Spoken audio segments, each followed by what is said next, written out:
Okay, and how do you want to start? Huh? You want me to introduce you, or Well, you want to introduce yourself? Well, you know me as Becky. Yeah. So, and a lot of people know me as Becky, but my real name is Esther Crittenden. Yeah. I got the pseudo because Becky was basically brought out as a name source to hide behind when I used to live in Calgary. I don't know if I should go a little bit into. No, I won't tell them about. Talk about whatever you want. No, that's might be interesting. Well, it's just my past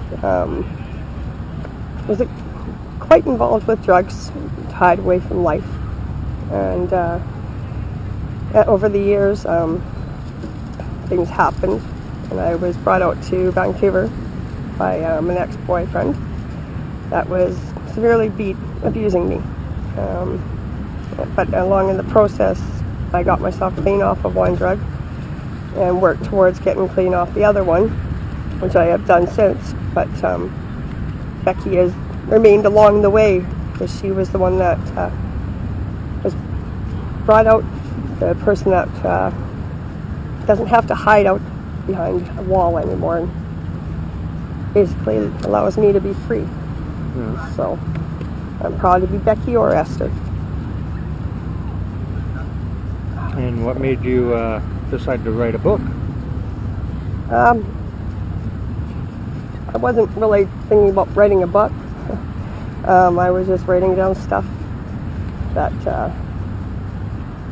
entailed my feelings from my ex-boyfriend, and never really seen the light of day until I quit carrying bottles because someone turned around and broke my ribs.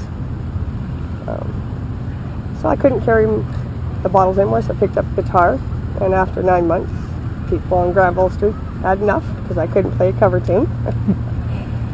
So 2.5 months later, I looked into the mirror and realized, hey, you've got poetry. I don't like to beg people for their help. I like to earn whatever donations I would ever get. And basically, that's how Becky the poet became the street poet and got her book. The Vancouver police officer turned around and believed in me and helped find the process of getting it out there for me. So the police officer helped you find the publisher and everything for your book? Linda Milcom, yeah. She had used her connection to help me out. Another lady within the police department did the graphics, and I did all the proofreading and stuff like that, so I still missed stuff. Mm-hmm. But that's okay. It's a learning process. Yeah. And this is your book that you wrote? Yeah. Okay. Now it's just a book of poetry, right? It's filled up with a whole bunch of different poems? Yeah. Some of them I was commissioned for, but other ones were just part of the process. So when you say commissioned, you mean? They don't pay me by donation. Like I never stipulated what I was to be paid. Mm-hmm. Because I couldn't put a price on my work. But when they told me to put a price up on my book, that was a different story. I had a hell of a time. Yeah. Okay, and you got a whole whack of poems in here. There's 58. What? So don't tell us the poem, but what about Marlboro Man? Marlboro Man? Okay, well, I don't know that one off by heart.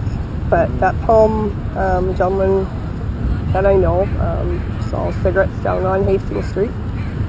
I probably know him too then. Wanted me to write a poem about him. Mm-hmm. And what he does on Hastings. So I turned around and wrote my version of Marlboro Man. Mm-hmm. I don't know if you want me to. No. Let the people that buy it read it. We're just getting the story behind the poems now. Now, what if some musician decided they wanted to make a song out of one of your poems? Would that be a problem for you? Would they be able to pay you I'd have to. We'd have to work out the details, but I wouldn't say no to a person. Yeah. I've got a few people that have been interested in my work before. Mm-hmm. So now, if they want to get a hold of you, what's the best way to get a hold of you? Well, they can contact me. I have an easier time getting through my poet Becky at hotmail.com. than I do at esthercrittenden@gmail. But you can leave a message at either one. The books are $20, Yeah. but It's to a good cause. You're not just buying a book. You're supporting somebody, helping somebody get started.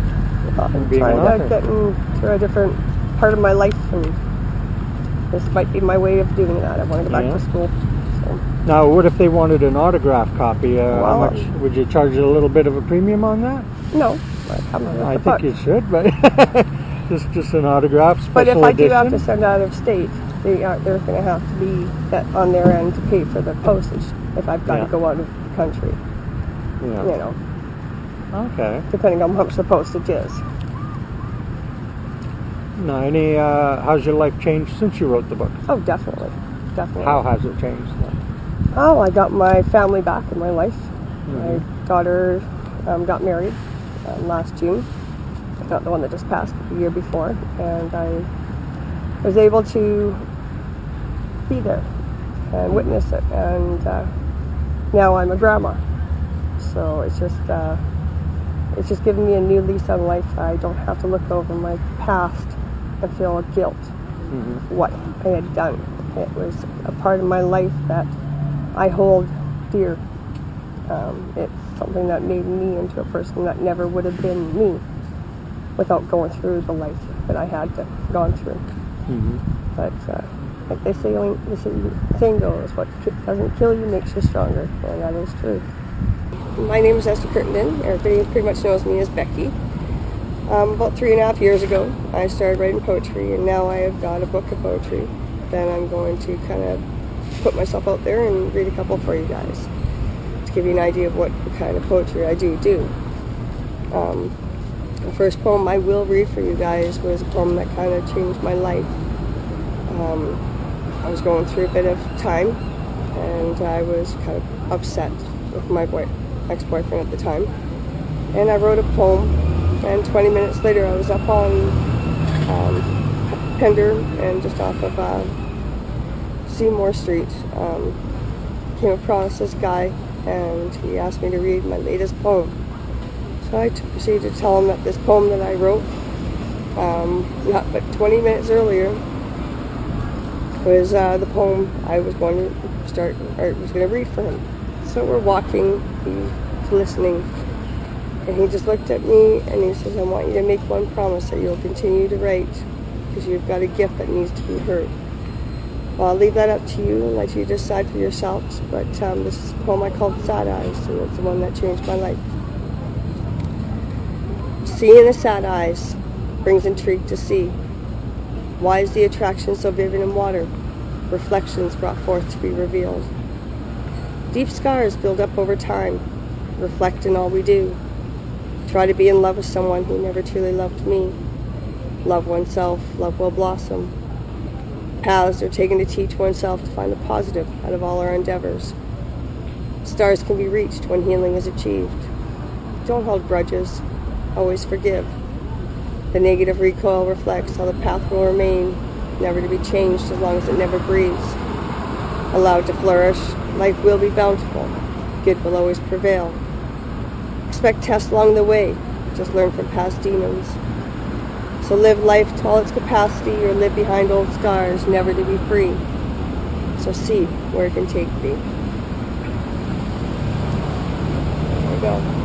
And I'll be moving on to my next poem with you guys. But I'll do another one right here that I call Rage Within. I was sitting in the bar at Pub 340 having a drink, waiting to meet up with a couple friends. And I sat there and wrote 3 poems. I wrote this one, Rage Within, Halbert to Travel, and Becky the Belcher, just to make a little fun of myself. But this poem was one of the 3 that I wrote, got on stage and performed them. But this is called Rage Within. How can I get control of this overwhelming emotion that is building up, making me vibrate so? My body shakes, mind wanders. Try different ways to stop it all. Can become violent if pushed. want all this to finally end, but the waiting can cause an unsettling feeling within of what can become. If unable to get control of this overwhelming rage that stirs deep within, feel like a lion just waiting for its prey to walk across its path, so she can go for the kill.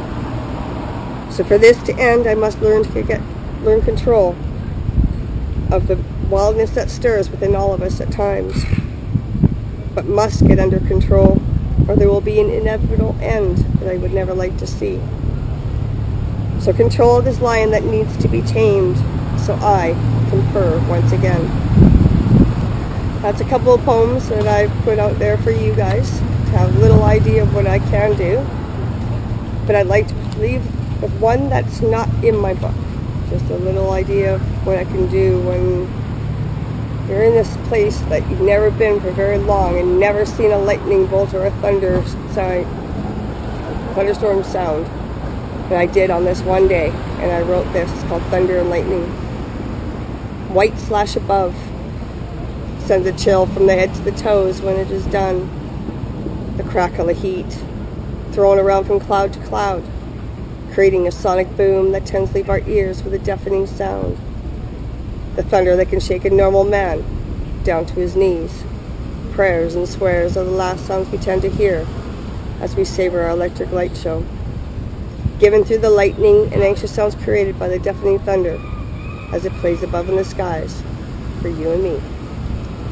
Well, thank you for your time and your responses.